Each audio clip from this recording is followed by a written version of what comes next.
I'm going to go ahead and get started. So we are recording this presentation today. So I want to say first, welcome. Thank you guys for joining us today for our third and final presentation of this capable caregiving webinar. Today's topic is healthy nutrition for people living with Alzheimer's disease and related dementias. We are very fortunate to have not only Erin Gillespie with the Alzheimer's Association, but our presenter today, our registered dietitian here at NNI, which is Norton Neuroscience Institute, Bethany Farmer. So I'll intro her again in just a second. I am working from home because of the lovely weather. So if you hear little children in the background, those are just my employees. No, so it's real life, right?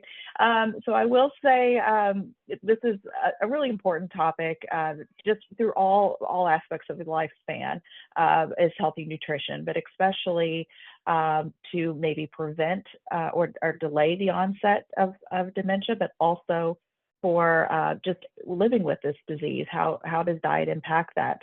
But before we get to Bethany, I want to introduce Erin Gillespie with the Alzheimer's Association. She is with the chapter, the Louisville, Southern Indiana chapter, and director of programming, just to give us some highlights of their services. So Erin, go ahead and take it away. All right, thank you, Stephanie. We all understand it. I hope everyone's warm and well. This weather has definitely been challenging, so I hope everyone's safe and in place. So like Stephanie said, my name is Erin Gillespie, and I'm the Director of Programs for the Alzheimer's Association. We cover 128 counties in Kentucky and Southern Indiana. Let me make sure I'm on presentation mode.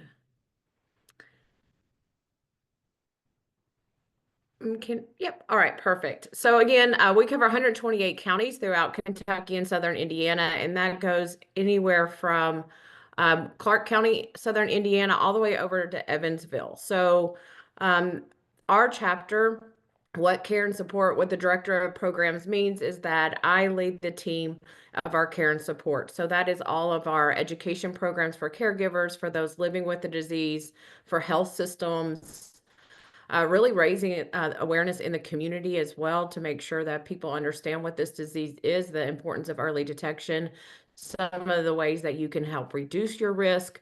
So again, it's really just more the care and support, making sure that our community knows about Alzheimer's, but also that we're giving them the care and support that they deserve. So the Alzheimer's Association is the leading voluntary health organization in Alzheimer's care, support, and research. So of course, our vision as an organization is a world without Alzheimer's and other dementias. And our mission at the association leads the way to end Alzheimer's and other dementias by accelerating global research, driving risk reduction and early detection, and maximizing quality care and support. So by doing that, we, in our care and support, we often have community partners, great community partners like NNI, that we provide these education programs, and you'll see some of that as I go through this presentation. So this just is a little bit about the resources that our organization provides for our community. We have our 24/7 helpline, and you guys probably, if you have ever received any information from the Alzheimer's Association, you have seen this number. Someone came to me, and I've had this question many times, is this just for emergencies? Do I call this if, maybe I'm in crisis mode? Yes, you can call this number when, something goes awry, but it's also if you want to learn more about the new treatments, or because of today's subject, if you want to learn more about what are the ways that I can reduce my risk. If you just need someone to talk to at 3 o'clock in the morning because you've had a hard day, you can call this number. It is housed by master level clinicians that offer free care consultations, which is a care navigation program through the Alzheimer's Association that is completely free, that can help you. A lot of times you just don't know what to do next. Or maybe you've got a diagnosis and you don't know what doctor to go see or how to talk to your family about this new diagnosis. You can call this number.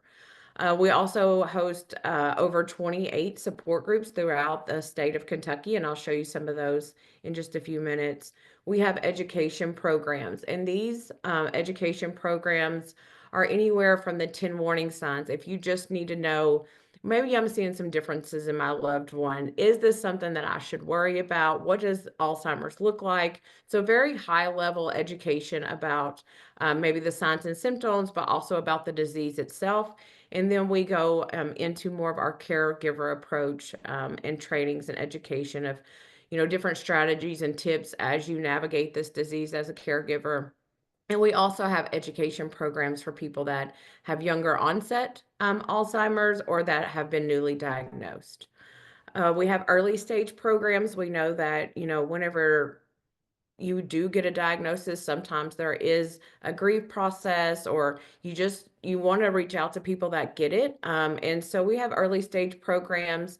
So people with the disease and their caregivers can really build their own community, learn from each other, and learn from those facilitators. Uh, Also, physician outreach, we do a lot of doctor referrals. So, and throughout the health systems, helping training, care navigation, things like that. I'll talk a little bit more about our caregiver center. This is a great place for you to go from anywhere from daily care to understanding the different signs and symptoms throughout the stages of the disease, and then professional development and resources. I always say this slide is a lot. The Alzheimer's Association does have a lot of resources. And so this is just a highlight of some of the things that are at your fingertips 24/7. And so I've already kind of highlighted the helpline. There's a few other things like the ALS Navigator here on the bottom left. It's an interactive tool. We know sometimes it's hard to get out of the house, or maybe you just don't know where to start or the questions to ask. And so this is an interactive tool that is specific to your needs. So if, say, you're having challenges like, I don't know if my loved one should be driving anymore. And you can go in and there's different topics that you can pick. So you would pick driving, and then you answer questions depending on where you're at today in your caregiver needs. And then it spits out a care-related decision activity plan. So again, this is something that you can do at home. It's very interactive, very helpful. And then, this can help you with your discussions with your care provider. We also have a community resource finder that we house with AARP that really helps you. It's a comprehensive database to for resources that can connect you to community resources, to support groups, to diagnostic centers. So, and everything is housed by a zip code. So even if you're a caregiver from afar, you can look up resources in that area, which is extremely important. Even when you live in larger cities or smaller cities, transportation can be a barrier. And finally, one thing I want to highlight on this page is on the bottom right, the local chapter information, alz.org/KYIN. That is for our chapter specific resources. So you can look up our education programs, any support groups that are in your area, but also you can find any of our resources that I'm about to go over as well. And so like this caregiver support group or support website. So the caregiver support website, again, this is really a go-to. It's really nice and comprehensive of things that maybe you are going to be expecting through this journey. How to get support, whether that's family support or that's community support. Daily care, what does that daily care look like? What are some activities that you can do at home? And then also care options and planning, which is extremely important upon a diagnosis. And especially in the earlier stages of the disease is, making those plans. So that person that is diagnosed can be part of that planning, and it can really reduce the caregiver stress as well.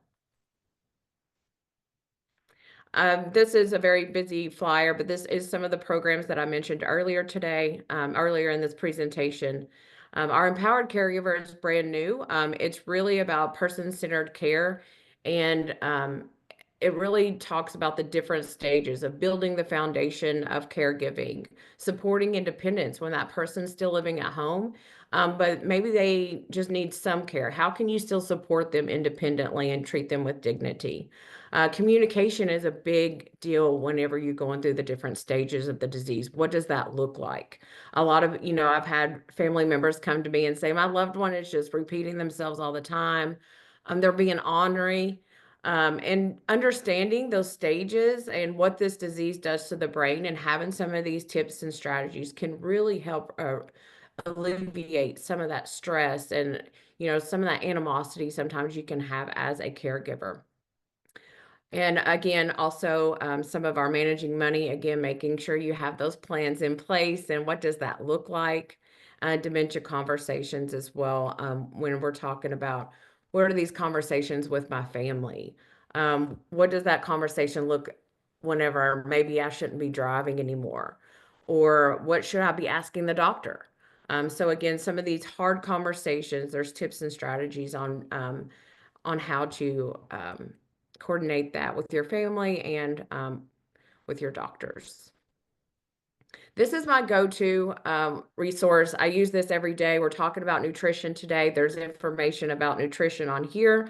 But these are printable PDFs, anything from safety to what does a diagnosis look like? What are the new treatments? And all of these are printable. So they're really nice to have on hand. You can send it to family members. But really, honestly, if you can think of something, there's a printable PDF and all of it is evidence-based. So I do encourage you, if you have a question or you're looking for different tips or, information about something that you're dealing with, please go to our publications page. And all this will be sent out to you after this presentation. So don't feel like you have to write everything down today. Some of these support groups, if you are in the Louisville area, we have several. And so I do encourage you, I always say that our support groups, they're also education programs because you're learning from the person beside you. I've also seen a lot of people that create relationships and friendships through these support groups that maybe go to coffee afterwards, or they have someone to call when they're having a bad day that get what they're going through.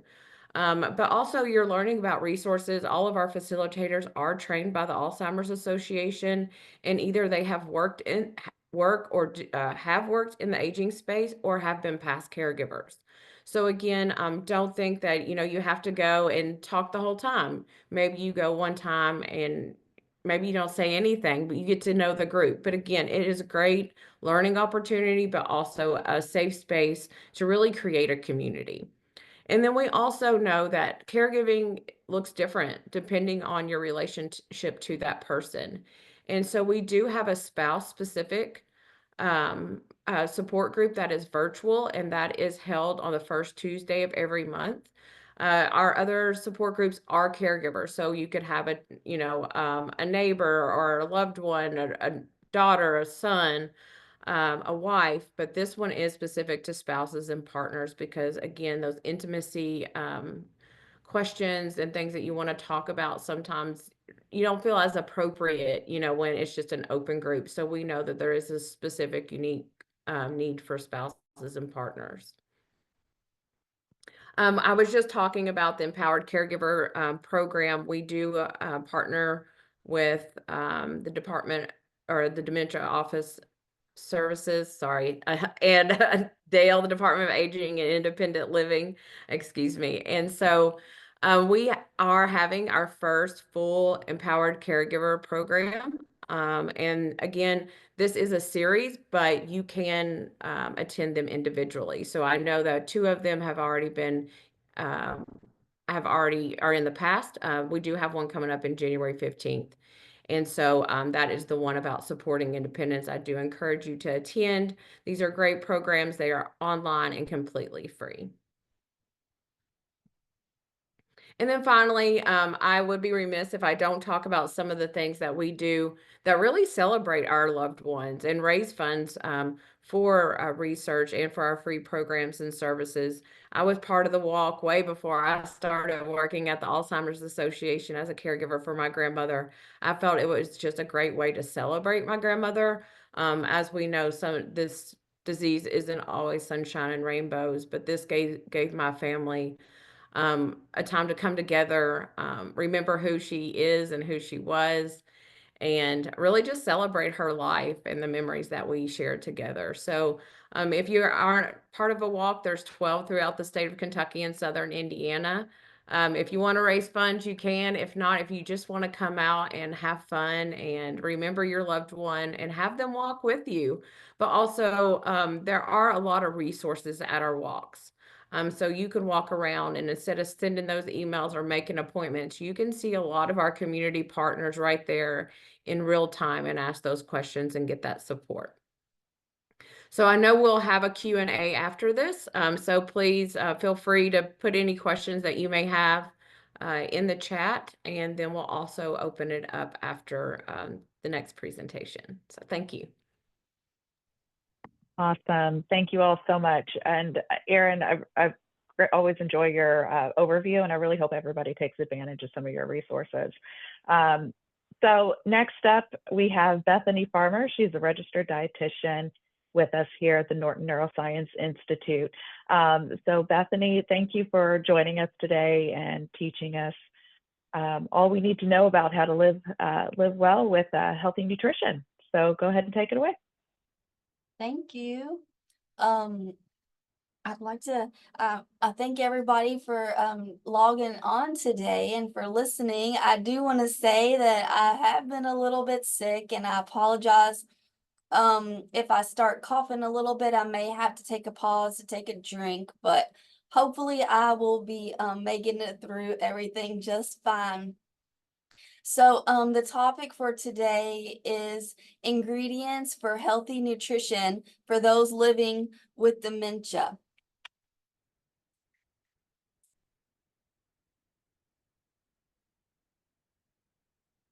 As a dietitian, I always kind of like to tell people what I do on a daily basis. I promote healthy nutrition within our clinic and within all the NNI clinics. So that's a multitude of different areas. I also create a lot of educational material that's specific for certain disease conditions. And I also do one-on-one counseling sessions with patients when doctors send me referrals or consults. I really love this area of brain nutrition. If I could have picked something right out of college that was perfect for me, I really think this would have been it. Today, the overview of this presentation is just to help educate you on the nutritional needs of patients in a variety of levels of dementia.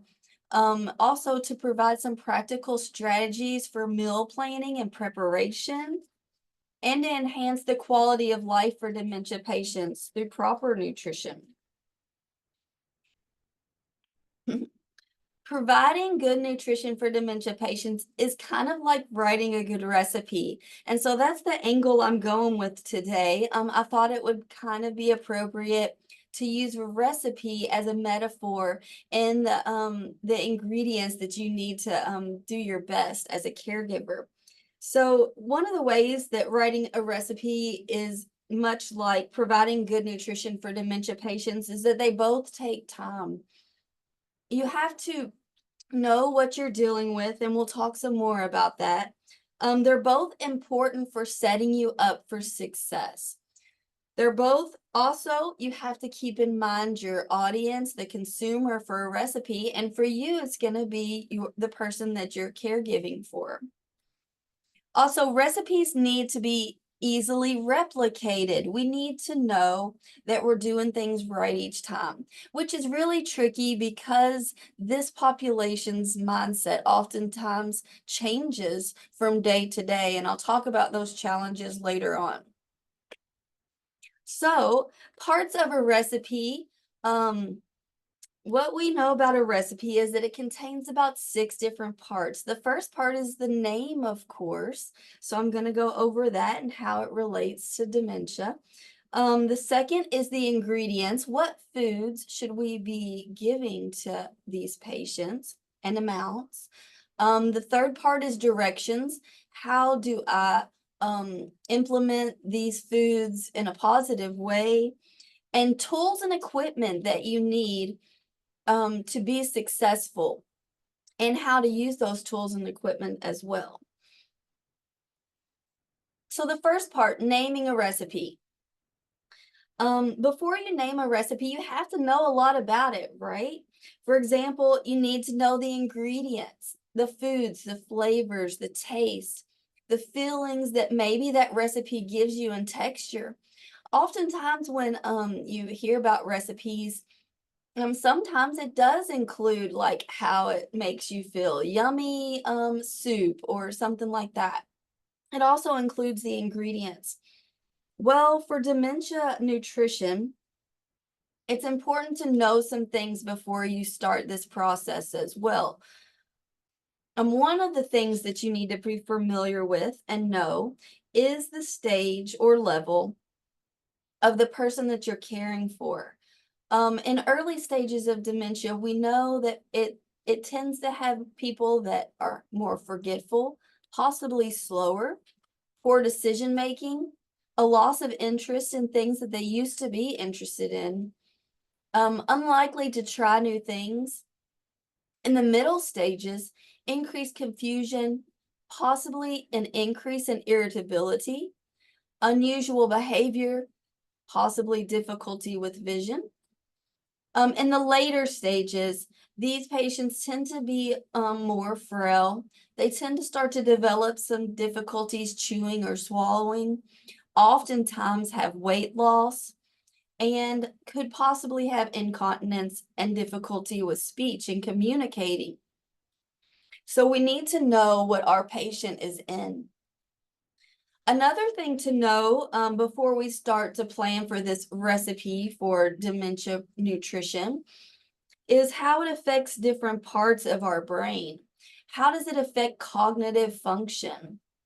Diets that are rich in antioxidants and omega-3 fatty acids have been shown to enhance our memory and cognitive function. Mood regulation, there are some nutrients like magnesium and vitamin D that play a role in regulating the mood and combating depression, which could also be another side effect of dementia. Neuroprotection, there are certain foods that can help protect brain cells from damage and reduce the risk of neurodegenerative diseases as well. So one other very important thing to know when you're starting to provide nutrition is you need to be familiar with the signs and symptoms of chewing and swallowing issues. And here are a few. I used to work in a long-term care facility with memory care patients, and we had a lot of these issues that went on. We had to constantly kind of be around. We had to know our patients. And so some of these include holding foods in their mouth, or pocketing is another term for that. The loss of liquids from mouth, chewing difficulties, which can be tricky because some patients will not be able to identify that the pain is caused from a chewing issue, but they just don't want to eat because they know it causes pain. Coughing and choking regularly at meals is also a sign of chewing or swallowing issues. I'm going to talk some more about this later on because these are challenges that we'll have to face. And the typical procedure for these is when you start to monitor these things, you record them, and then you quickly make a doctor's appointment and you talk to your doctor about these things. And oftentimes they will recommend or consult a speech language pathologist who will then do swallow study test and be able to determine what the level of consistency that is appropriate for that patient at that time. Now, we've talked about the name. I haven't given a name for this yet. We're going to come back to that because there's so many other things that we need to know before we can actually name this recipe for this dementia nutrition presentation. The next area on a recipe card is the ingredients. It's one of my favorite parts of a recipe because basically it's the food. And I love different kinds of foods and incorporating them. It's pretty easy to relate the ingredients on a recipe card to the ingredients that dementia patients need. We need them to be full of nutrients, They need to have structure, they need to have texture, color, and flavor in a recipe. So how does all these relate to the dementia prevention nutrition? Well, it's very easy to compare these foods. The right nutrients makes all the difference in a recipe and in our bodies. So you'll find that people that move towards different levels of dementia also become more aware of the texture and flavor of their food. Dementia can significantly alter a person's sensory experiences, so including how they perceive the texture and flavor of certain foods. Sensory stimulation. As dementia progresses, patients may find comfort in different sensory stimulation. So providing different textures in foods may start to be more included. Changes in taste and smell as well. Dementia can affect the brain regions responsible for our taste and smell. And so leading these changes to how flavors are perceived within each person. Some patients may become more sensitive to certain taste or textures as well. So it's a constant change here that we have to be very perceptive of on a daily basis. I'm going to focus on some of the best nutrients that you can give to these patients and for brain health. So let's get into some of these special ingredients. At the top of the list is our omega-3 fatty acids. Then we have our antioxidants, fruits and vegetables, B vitamins, and their very important role in cognitive functions, and iron and zinc. Our goal is to get most of these nutrients through actual food, but sometimes when doctors or providers see that a patient is lacking in these areas, they may suggest a supplement that you can start adding to kind of benefit them. Many of these foods have tons of research done that shows the benefits of brain health for them. For example, the omega-3 fatty acids. These are found in foods such as fish, specifically salmon and tuna, flaxseed, also some of our healthy nuts and seeds like walnuts and almonds. Omega-3 fatty acids are vital for maintaining normal brain function, and many studies have been done that show that the fish consumption around 2 to 3 servings per week has been associated with a decreased risk in dementia. Antioxidants, specifically our vitamin C and our vitamin E, which are found in many fruits and vegetables, are very high in what we call flavonoids, and these flavonoids show neuroprotective effects in many research studies. Vitamin B, especially vitamin B6 and B12 and folic acid. These vitamins are key in reducing the homocysteine levels, which are linked to cognitive decline and Alzheimer's disease. Also, iron and zinc. These minerals are found in some of our meats and some of our nuts and seeds, and also some of our leafy green vegetables, which are super important.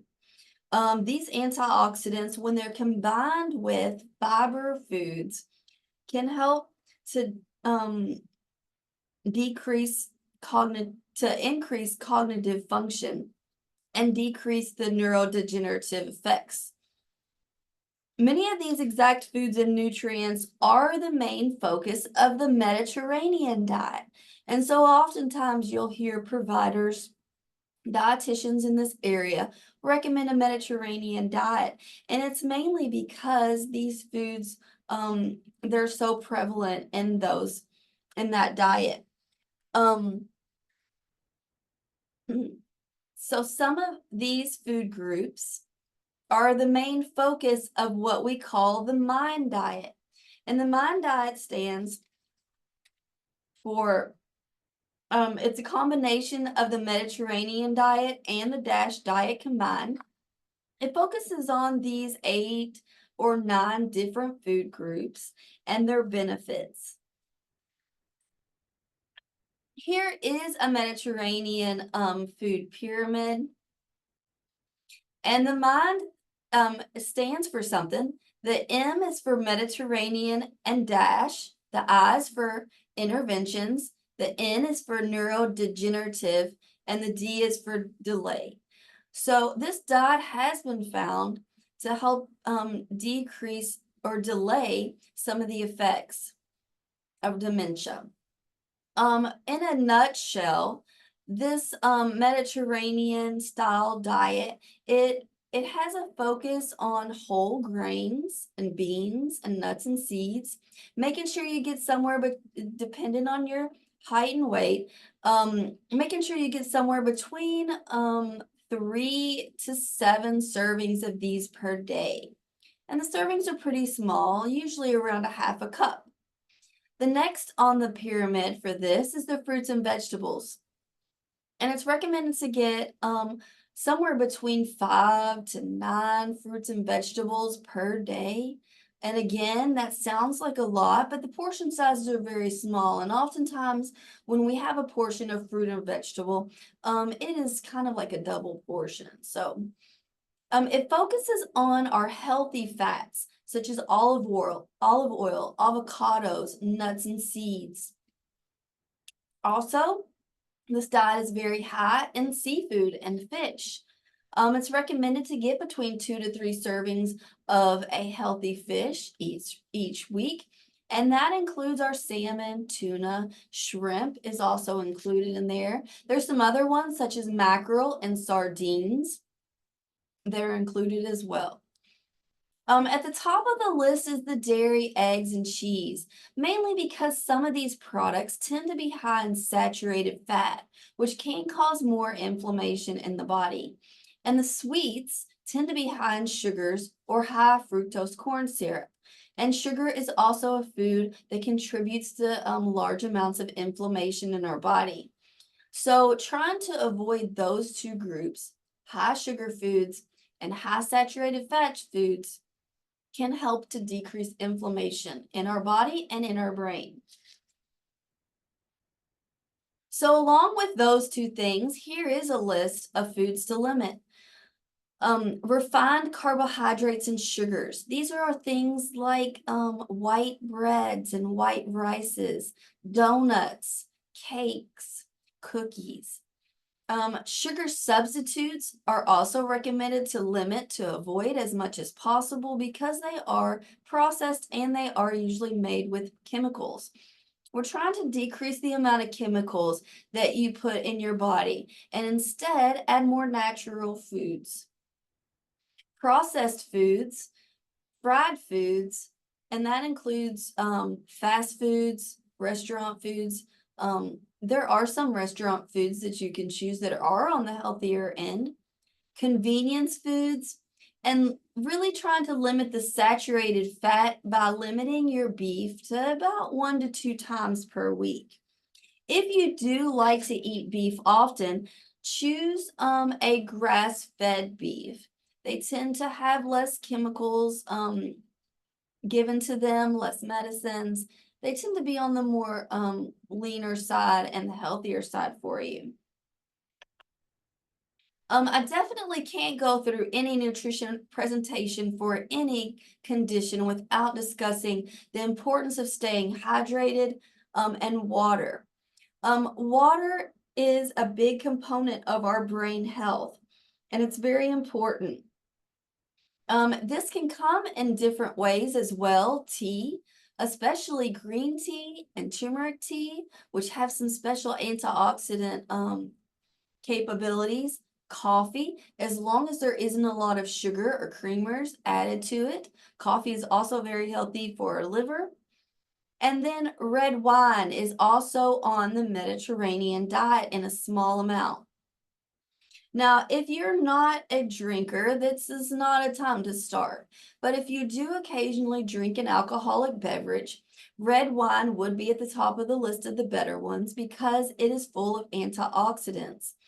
Red wine is fermented with the grape skins, which gives it that benefit of having those extra antioxidants. For women, it's recommended to stay below a 5-ounce alcoholic beverage per day. And for men, it's recommended to stay below 10 ounces of alcohol per day. The importance of hydration is so important. Our brain is made up of about 75 to 80% of water, and even a mild state of dehydration can impair our memory, our attention, and other cognitive functions. Adequate hydration helps to remove toxins from our body. It also supports brain health in general. It's important for transporting some of those vital nutrients that our brain needs to be active. Now, there are some limitations. If there are people that have chewing or swallowing difficulties, it may be more challenging to get this adequate amount of fluid. You have to thicken beverages, and we'll talk about that later on when we talk about the challenges. But it's important for caregivers to constantly encourage fluid intake. And with that being said, I want to make sure that you're aware of all the different signs of dehydration, whether it be mild, moderate, or severe.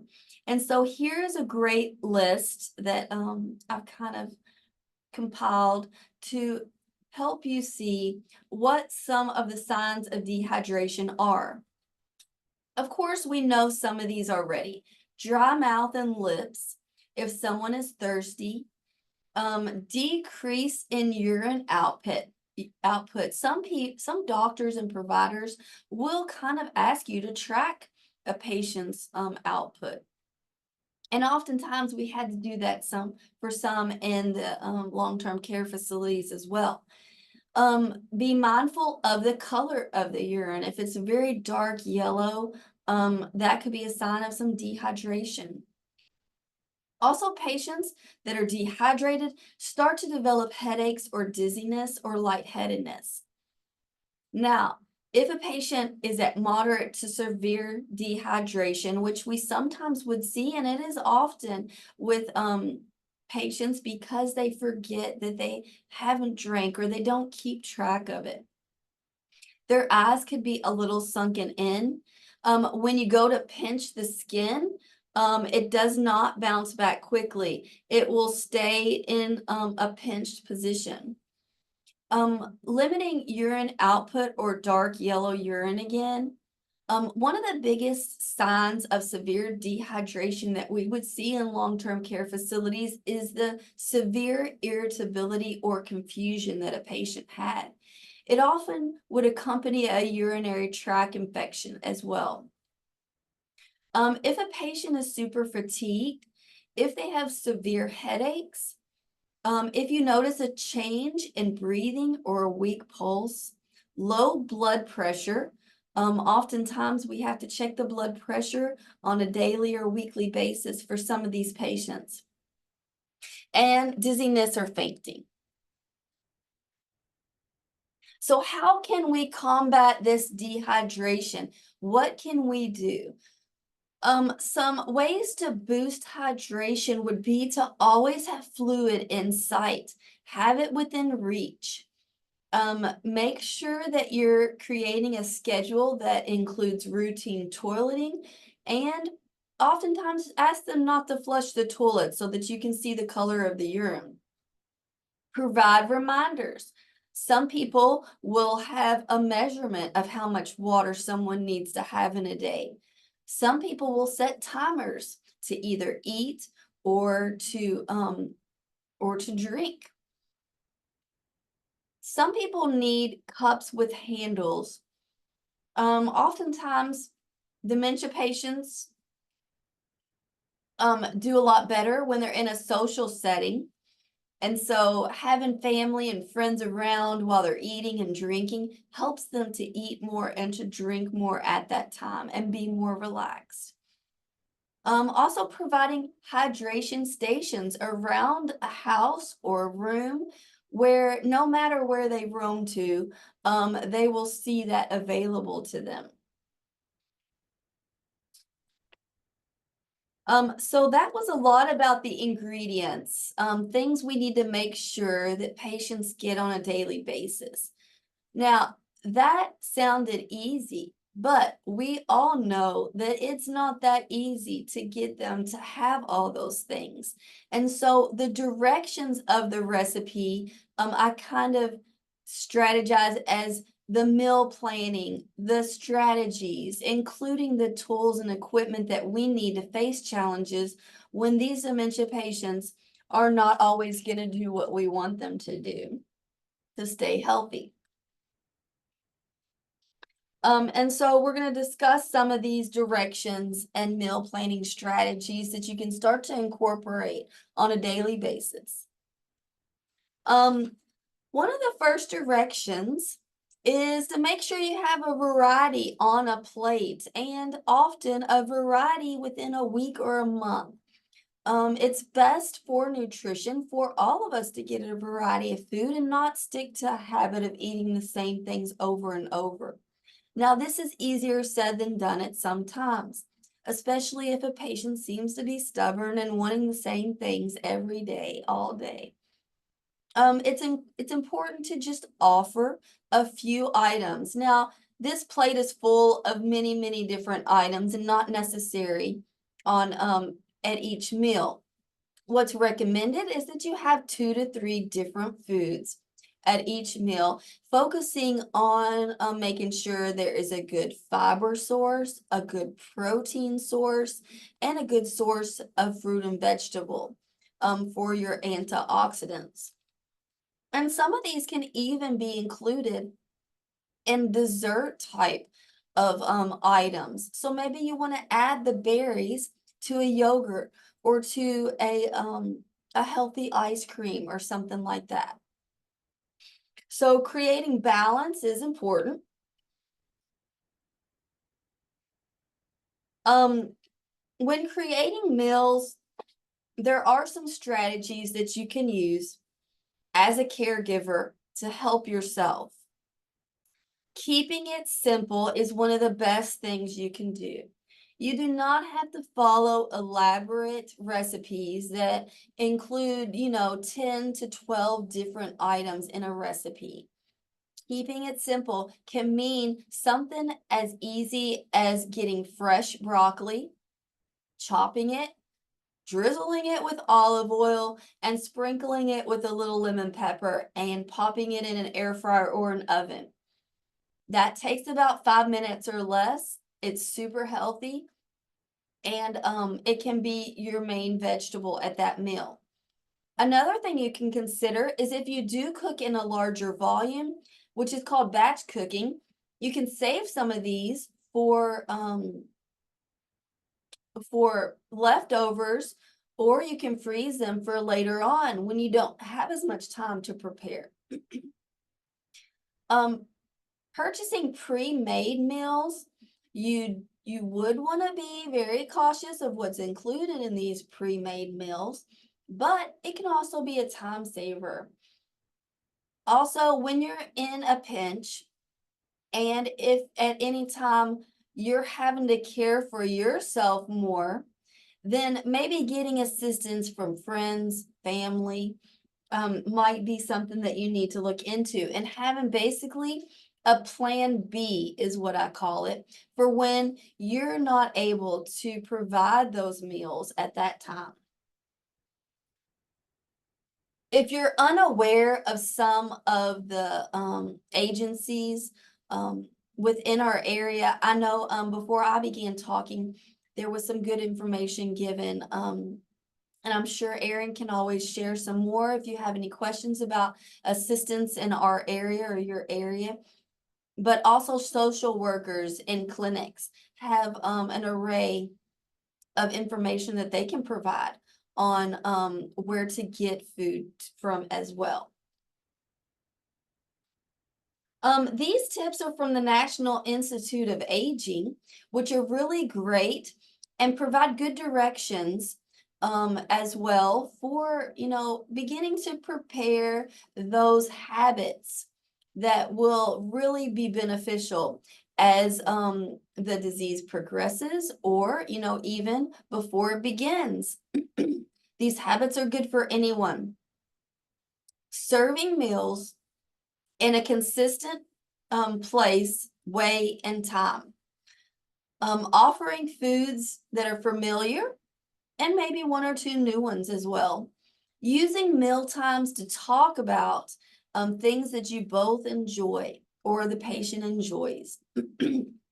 It's good to have an eating place that is quiet and with low TV or radio. Some people do like to have some casual just instrumental music playing in the background. Could be fine. Also, sometimes it's necessary to cut foods into small pieces and make sure that the food is soft enough for the patient to chew. And we'll get to some of those challenges in a minute. Also, offering one food at a time and not rushing a meal time. These are all very beneficial, along with some of these. Now, here's a list. It has a lot of ideas on it. Some of these ideas you may already be doing, and some of these ideas may not work for you. But as a dietitian, that's one of my main jobs, is to kind of brainstorm with you different things and ideas and get kind of creative on what can work for you that maybe you haven't thought about in the future. It's always important for patients to sit upright and be alert at meal times. If a person is agitated, upset, that's not the time to pressure someone to eat. It can interfere with digestion as well. Simplify table settings. One of the best things you can do is just to provide plain plates, either white or one solid color. Contrast and clarity in the foods. Sometimes in later stages, when patients are provided with casserole dishes that have multiple foods added to them, it confuses them. And so keeping the foods clear and separate could be important for some people. Again, not everybody, but for some people. Simplifying meal choices. A lot of times, and I think everybody experiences this at home, deciding what to eat. Well, for these patients, they don't really need a lot of choices to be given, just one or two, and that's best for them.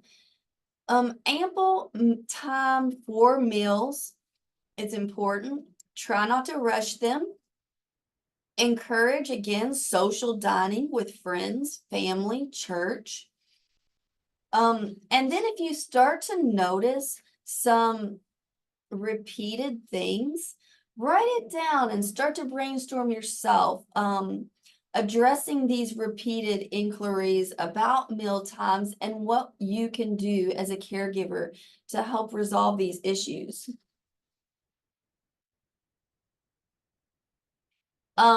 Again, all that seems like that could be done easily, but we know that preparing for possible nutritional dementia challenges can be cumbersome. So what are some things that you need to know about to help when these super challenges occur? What are they? First of all, some of them include memory loss and confusion, forgetting to just simply forgetting to eat or drink. They don't get cues as often. Changes in appetite and food preferences. We talked about this a little bit before, and how the brain changes our ability to detect flavors, to detect textures. It could very well change. Maybe a person did not like cabbage before, or maybe they did, and now they do or don't like cabbage. So being mindful of that. Weight loss, that's a big one. I'm going to go over some of these challenges and how to combat them in just a second. Difficulty swallowing and chewing. We've talked about that already a little bit, and I'm going to talk about it some more. Medication side effects. A common medication side effect that I often heard patients talk about in long-term care facility was that food tastes like metal. Things didn't taste the same. They weren't as flavorful, or they just didn't taste the same to them, and so they lost appetite. Physical and cognitive limitations, for example, coordination. They're unable to hold spoons, to use plates, to use cups, like they used to be able to. So we're going to talk about how to combat that. And in later stages, some patients do have difficulty recognizing foods and knowing what they are and why they should eat them. So, number one thing I see and did see in the long-term care facility is weight loss. So let's talk about a few weight loss prevention techniques. Smaller, more frequent meals is your best option here.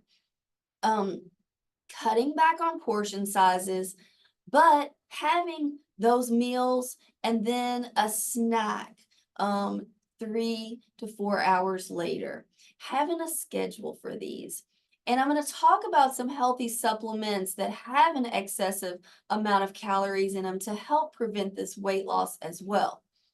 Another thing you can do is start to fortify foods, meaning you can add some more calories in different ways, such as soups, mashed potatoes, oatmeal.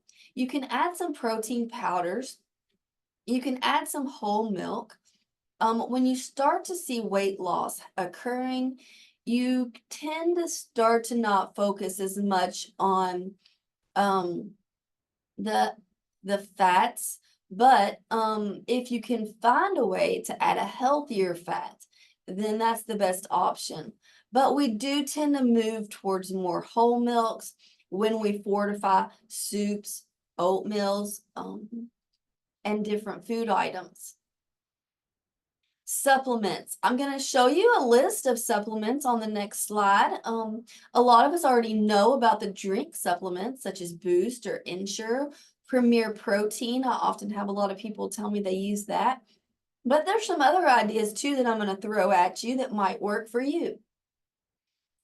If a patient can safely move around, encourage them to do so. Being more physically active creates a better appetite. So encourage them if it's safe. Also, if they need to be seated, there's lots of chair exercises that they can do and stretches. So don't forget about those as being part of a good exercise for some people as well too. And then when sometimes it's necessary to ask your doctor about appetite stimulants. These are medications that when we've tried all these strategies and a patient still has a decrease or a very, very low appetite, some medications can help make you hungrier and just increase the appetite so that you'll eat more.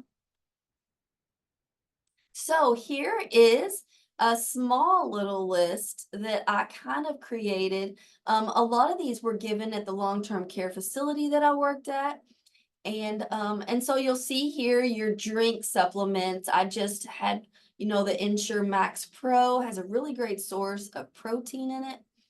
But there's other food items to think about that provide good nutrients, calories, that tend to be on the sweeter end. And some of these patients tend to want sweets more than just your regular foods. So Quest cookies, super tasty, and they also provide a good source of calories. There are also puddings out there that Ensure, Glucerna, and those make. They come in different flavors. So all these items come in different flavors. So if there's one flavor that they don't like, don't be discouraged. Try another flavor because they may like that better.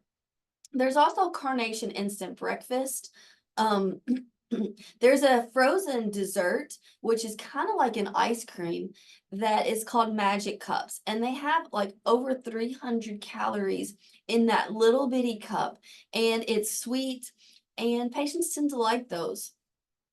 Also, there's some shakes called Mighty Shakes. And you can search online to purchase some of these things. I know Amazon has all these things available, but I'm sure you can purchase them from the manufacturers as well.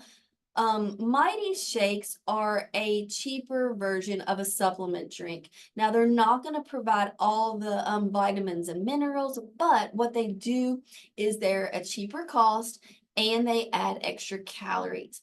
And sometimes for patients that don't like the taste of an Ensure or a Boost or a Glucerna, will like the taste of a Mighty Shake because it tastes more like a real milkshake. And you can get those sugar-free too. Milky type supplements are not the only ones available out there. They also do have some supplements that come in juice forms for diabetics, as well as if you don't need a sugar-free version of it.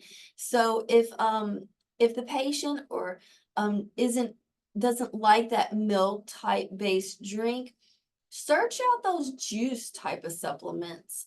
They call them Clear. Clear is one of the names, and they're made by the same manufacturers. So just some options for weight loss. And these should really only be given either after a meal or in between as snacks.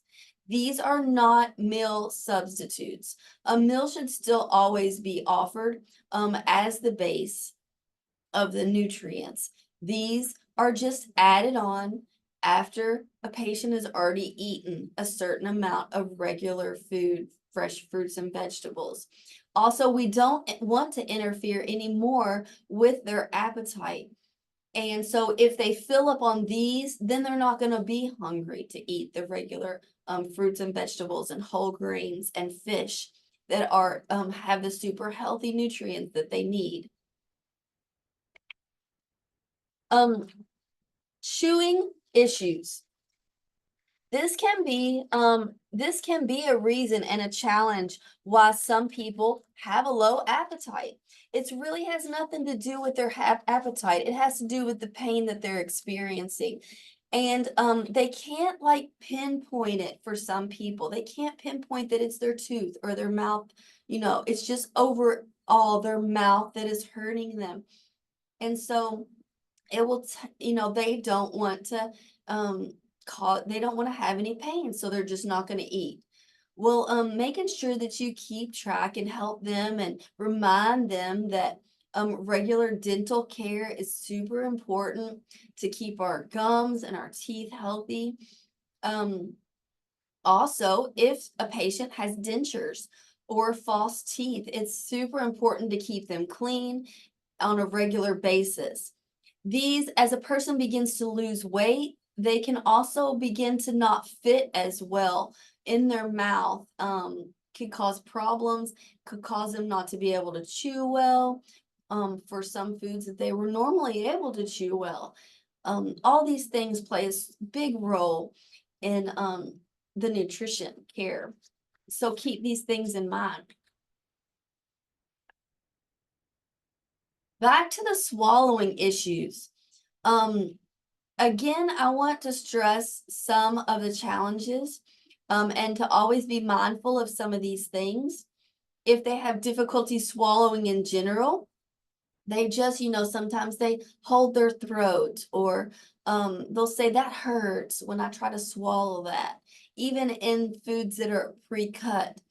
If they tend to hold foods in their mouth, if they pocket it, you can see a little bulge, and sometimes you can just see, when they go for the next spoonful of food, the other food is still in there and they haven't swallowed it.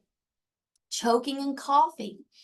If a patient tends to choke and cough regularly at a meal, they're probably experiencing some kind of dysphagia. And that is when they need to be seen by a speech therapist and have a swallow study done. The swallow study will give you a better idea of what kinds of foods are appropriate for them. There's many levels of thickened liquids and thickened foods. And once the speech language pathologist tells you what the patient is best on, then a dietitian can help provide you with some food options and how to prepare foods for that level of thickness of the foods. So we all kind of work together to create that meal plan for them. Losing foods out of the side of their mouth could also be a sign of a swallowing problem. And of course, if you notice any of these things, speak to a provider, ask to speak with a speech pathologist, ask to speak with a dietitian to help get these things where the patient needs to be. One of the major challenges is changes in foods that are preferred. We talked about this a little bit already too. Small amounts of sugar or honey may be a good idea for you to add to some foods. Like I said, they tend to like more sweet foods, but we don't want to give them too much sugar because we know that that causes inflammation. But adding some honey, which is a very, very great antioxidant food. You can also try roasting things with honey and adding honey glazes. It creates a little bit of sweetness that might make the food more desirable to some people. Be adventurous. Even if a patient has never tried a certain food before, a small portion on their plate for them to try, especially things that are very strong flavored, they may like it. So don't be afraid to have a small portion of something new to try it out, especially if they're telling you that the foods that they used to like, they don't like anymore. Always try to put some sauces with certain foods. Chutneys or sweet sauces can add extra flavor that make it more desirable for a food. And add some herbs and spices. I didn't mention in the ingredients part, but there are many herbs and spices that have been found to have lots of benefits for memory, such as turmeric, rosemary, mint. There's lots of studies on mint and how it's beneficial for brain health. Garlic, onion flavor, all those things are super healthy for our brain. Another problem that we get into could be coordination. And this is with many brain conditions and diseases. It's very hard for people to continue to feed themselves like they did once before, and it can cause frustration. Whenever a patient is able to feed themselves, it's always the number one way to go. And so sometimes we have to purchase or rent or find some adaptive equipment is what we call it for eating. Cutting up food before you serve it. We oftentimes had to do that in long-term care facility for many, many patients. Using non-slip mats, buying some adaptive equipment, or giving them what we call finger foods, such as small sandwiches, chicken tenders, things they can pick up with their hands and put in their mouth can be options. Here's a list of some of those options.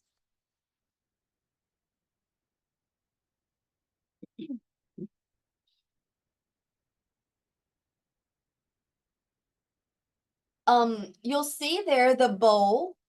This bowl has a suction at the bottom of it. This is to help keep it in place as the patient goes for a spoonful of food. It can also have a lip on it or not have a lip on it. And very similar to a plate with a lip, we call them scoop plates and scoop bowls.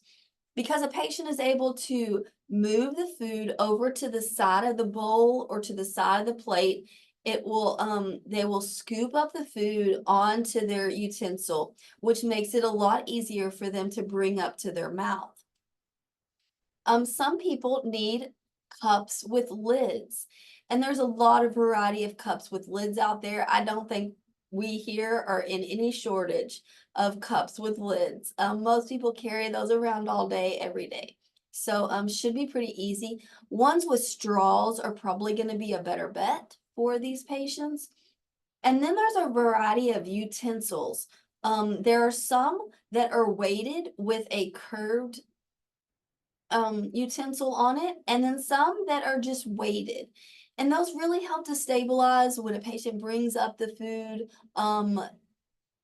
to go where they want it to go. It's easier. Also, the grip on them is much larger because when we're using a common utensil that doesn't have a large handle or is weighted, it's very small, and we have to be more precise, but for those can be healthier.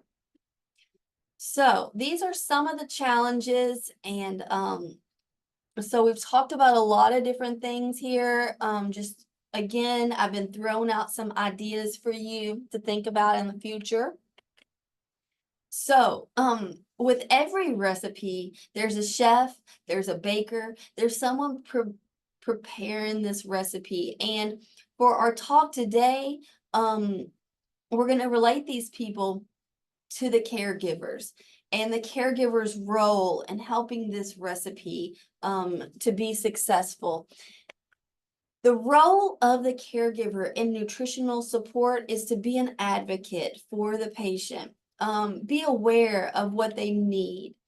Be aware of knowing their signs and symptoms of different things. Their chewing, their swallowing, their appetite, their weight loss. Kind of keeping these things in mind. And when it's time to speak with a provider or you have an appointment, communicating these with the healthcare providers. Maybe it's not something they address at that actual appointment, but they probably will chart that information and keep track of it just like you do. And over time, when things continually get charted, and we see a pattern, and patterns help us to kind of move into different directions. Understanding dietary restrictions and preferences as well can be shared. If you know that a person, for example, dietary restrictions needs a very low sodium, being mindful of foods that have high sodium and limiting those. Always limiting saturated fats and sugars whenever possible to keep you and your patient healthy. Now, I can't go without saying that it's important that you take care of yourself as well. It's very stressful to be a caregiver. And so be mindful of things that you need to keep yourself healthy as well. Like Erin said at the beginning, there are caregiver support groups. There are many professionals that are here to help you, not just the patient, but also to provide you with the care that you need. Social workers, nurses, dietitians, and providers. I also got this from the National Institute of Aging, taking care of yourself as a caregiver. Don't forget to make yourself happy and do some hobbies and things that you really enjoy. It can be super beneficial to get as much sleep as possible, maybe even something as simple as including a half an hour more of sleep for yourself. Don't forget about your exercise and your physical fitness. Take short walks. If you can include the patient, even better. They need it too if they're able to move around. Try out different classes or join a Y that has classes available. Yoga can be super healthy, relaxing. Make time for your friends and family. Have lunches with them. Even take the person you're caring for if possible. And then join some special support groups as needed. All these things are super important for your brain health as well. They help to decrease your stress, helps to keep your mood good, which all tend to create you as a better caregiver. So our final yield, our final product from the recipe, we want our family and friends and the people that we care for to be happy. We want to do as much as possible through what they eat as well. So these can all be super included. We want to prevent them from getting malnourished and prevent dehydration. We want to support their brain function. We want to enhance their quality of life as best as we can. So, oh, one last thing. I know we kind of said this at the beginning, but what are we going to name this recipe? We know so much now.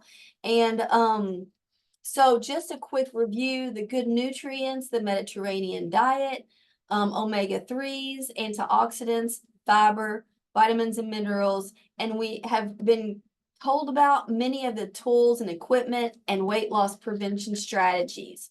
So what are we going to name this? Well, I think the best name for it would be Personalized Dementia Nutrition Plan for, and then you put whoever you're caring for in that blank right there. So I thank you for listening to me today. And again, I'm happy that I've made it through without any of my coughing spells that I've had. And I apologize for having to have a cough drop in, but I really think it helped me. And I hope all of this helps you. And if anytime you have any questions, my name is Bethany Farmer. You can locate me at the NNI, Norton Neuroscience Institute. And I'm the dietitian there. And I want to thank Norton's for having me speak and for the Alzheimer's Association for allowing this presentation as well. Thank you.